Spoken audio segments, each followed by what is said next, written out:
ನೋಡಿ, D K Shivakumar ಅವರ ಸಂಪುಟದಲ್ಲಿ ಪರಮೇಶ್ವರ್ ಅವರೊಬ್ಬರೇ ಡಿಸಿಎಂ ಅನ್ನೋ ಮಾತುಗಳು ಕೇಳಿ ಬರ್ತಾ ಇದೆ. ಪಕ್ಕಾ ಮಾಹಿತಿ ಲಭ್ಯವಾಗ್ತಾ ಇದೆ. ಪರಮೇಶ್ವರ್ ಒಬ್ಬರಿಗೆ ಮಾತ್ರ ಡಿಸಿಎಂ ಹುದ್ದೆ.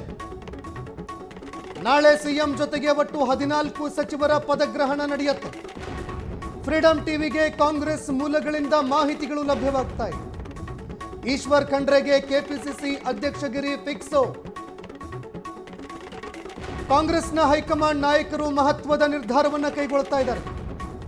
ಕೆಪಿಸಿಸಿ ಅಧ್ಯಕ್ಷರ ವಿಚಾರದಲ್ಲೂ ಕೂಡ ಆಯಿತು, ಡಿಕೆ ಸಂಪುಟದಲ್ಲಿ ಡಿಸಿಎಂ ವಿಚಾರದಲ್ಲೂ ಕೂಡ ಆಯಿತು.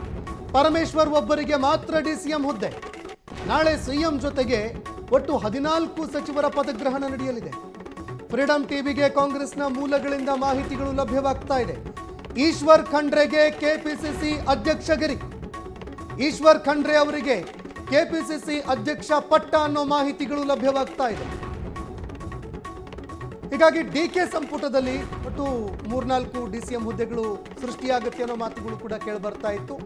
ಈಗ ಪರಮೇಶ್ವರ್ ಮಾತ್ರ ಡಿಸಿಎಂ ಅನ್ನೋ ಮಾಹಿತಿಗಳು ಲಭ್ಯವಾಗ್ತಾ ಇದೆ. ನಮ್ಮಲ್ಲಿ ಏನು ಬ್ರೇಕಿಂಗ್ ನ್ಯೂಸ್ ಬಂತು, ಇದು ಪಕ್ಕಾ ಕಾಂಗ್ರೆಸ್ನ ಸ್ಟ್ರಾಟಜಿ ಅಂತ ಅನ್ಸುತ್ತೆ. ಪರಮೇಶ್ವರ್ ಅವರು ಅತಿ ಹೆಚ್ಚು ಡಿಸರ್ವ್ ಆಗಿದ್ದ ಕ್ಯಾಂಡಿಡೇಟ್ ಅಂತ ಹೇಳಿದ್ರೆ ಪರಮೇಶ್ವರ್. 2 ಸಾರಿ ಕೆಪಿಸಿಸಿ ಅಧ್ಯಕ್ಷರಾಗಿದ್ದರು, ಪ್ರಚಾರ ಸಮಿತಿ ಅಧ್ಯಕ್ಷರಾಗಿದ್ದರು. ಅವರು ಕೆಪಿಸಿಸಿ ಅಧ್ಯಕ್ಷರಾದ ಸಂದರ್ಭದಲ್ಲಿ ಕಾಂಗ್ರೆಸ್ ಪಕ್ಷ ಅಧಿಕಾರಕ್ಕೆ ಬಂದಿತ್ತು. ಅನಿವಾರ್ಯವಾಗಿ ಅವರ ದುರಾದೃಷ್ಟವಶಾತ್ ಅವರ ಕಾನ್ಸ್ಟಿಟ್ಯೂನ್ಸಿ ಮಧುಗಿರಿಯಲ್ಲಿ ಅವರು ಸೋಲನ್ನು ಅನುಭವಿಸಿದರು. ಆ ಸಂದರ್ಭದಲ್ಲಿ ಅವರು ಮುಖ್ಯಮಂತ್ರಿ ಪದವಿಯನ್ನು ಕೇಳುವುದಕ್ಕೆ ಅವಕಾಶವೇ ಇರಲಿಲ್ಲ. ಅದೊಂದನ್ನೇ 2 ಟರ್ಮ್ ನಾನು ಆಗಿದ್ದೇನೆ, ನನ್ನ ಕೆಲಸ ನೋಡಿ ನನ್ನನ್ನು ಪರಿಗಣಿಸಬೇಕು ಅಂತಕ್ಕಂಥ ಒಂದು ಪಟ್ಟನ್ನು ಹೈಕಮಾಂಡ್ ಮುಂದೆ ಹಾಕಿದ್ರು. ಅವರು ಸಿಎಂ ಗಾದಿಯ ಆಕಾಂಕ್ಷಿ ಕೂಡ ಆಗಿದ್ರು. ಈ ಸರಿನೂ ಆಗಿದ್ರು, ಕಳೆದ ಬಾರಿ ಆಗಿದ್ರು, ಹಲವು ಬಾರಿ ಕೂಡ ಅವರಾಗಿದ್ದರು.